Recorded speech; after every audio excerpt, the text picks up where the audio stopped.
Please excuse my awkwardness and I hope you enjoy the video.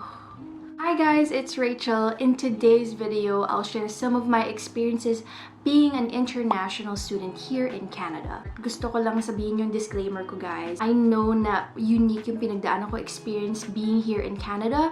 So some of the information that I might share with you guys might not work for your case. But in any way, yung intention ko dito, of course, is to give valuable information, especially if you're one of those people that want to pursue higher education in Canada. So with that, let's begin. Okay, so yung unang tanong, and it's pretty basic, kailangan ko ba ng study permit dito sa Canada? Well, yes, if may bala ka mag-aral dito sa Canada, as a foreign national, you must apply for one. Next question, and it's a bit more personal, saan ako nag-aral? Nag-aral ako sa BCIT, so that's British Columbia Institute of Technology, and I took a one-year program there named Communication Design Essentials, which is basically graphic design. It's weird because iba yung natapos kong program back home. So I finished a bachelor's degree in industrial engineering. Pero design was something that I wanted to pursue dati pa. Naisip ko, I wanted to combine the technical and creative side of me to make it work with my everyday tasks. Okay, so ito na, madami na nagtatanong, Rachel, magkano yung tuition? Before you start your application for a study permit, you should know that as an international student, you're likely to pay 3 times more than domestic students for tuition fees. For the one-year program that I took at BCIT, I paid 15,000 Canadian dollars. So yeah, mahal siya. Would I say that it's worth it? Yes, because you're getting world-class education, especially at BCIT where it was very hands-on or application-based. So I really love the learning style. Syempre, alam ko rin yung iniisip nyo, 15,000 Canadian dollars din yun, right?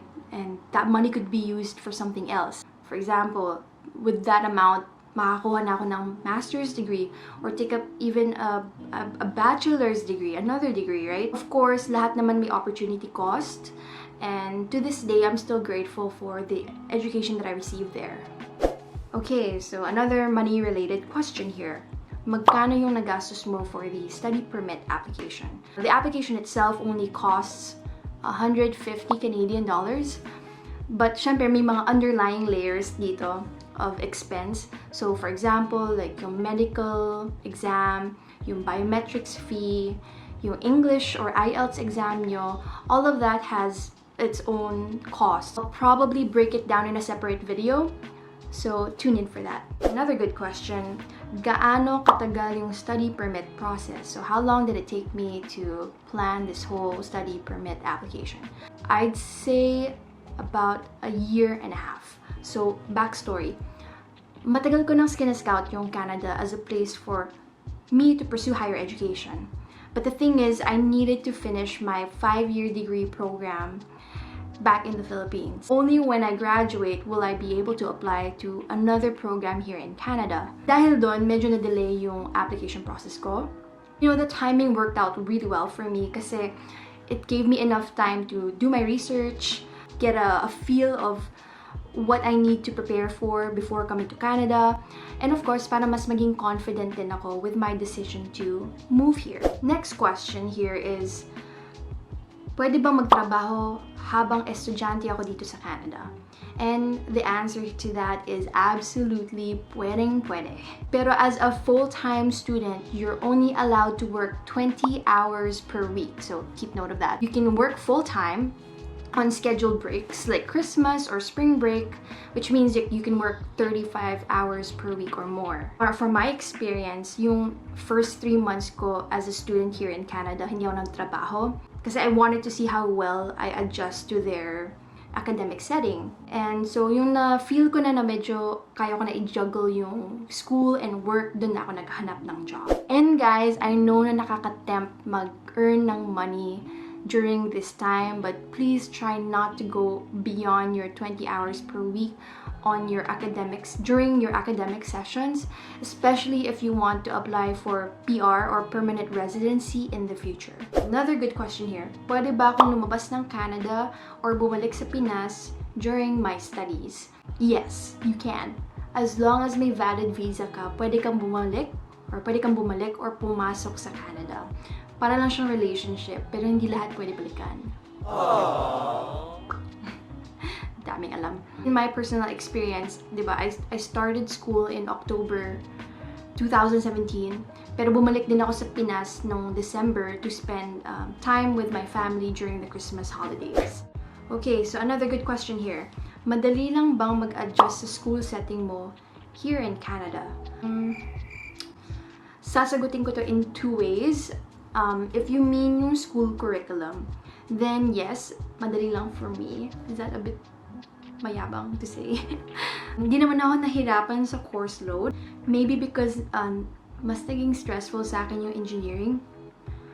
And thankful din ako sa pagdurusa ko sa engineering kasi dun ko natutunan yung stress management and like working efficiently. If you mean social circle, then the answer to that is yes, madali lang.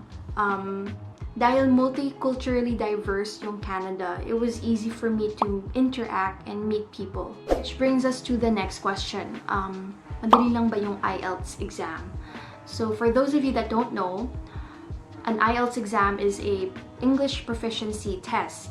And kailangan mo yun kunin upang makapag-aral dito sa Canada. Overall, hindi ako nahirapan, pero hindi rin ako nadalian with the whole exam. Sa 4 na categories, so it's listening, reading, writing, and speaking. Nahirapan ako sa writing because like I had to follow this like academic format. And then nadalian ako sa speaking because that's just something that I always do. Like I'm pretty exposed to the Western culture, and so it was easy for me to kind of form the words in my head as I was talking to my interviewer. Hindi rin ako nag-review, pero nanonood ako ng online videos on how to prepare for the exam. Ito na another very unique question. Nagda-drive ka ba or nagko-commute to school?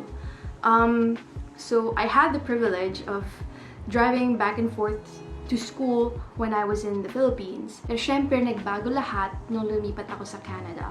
So to answer that, nagko-commute ako. In fairness, maganda yung transportation system nila dito. Very on time yung mga buses and trains, hindi congested, and super respectful yung mga tao on board.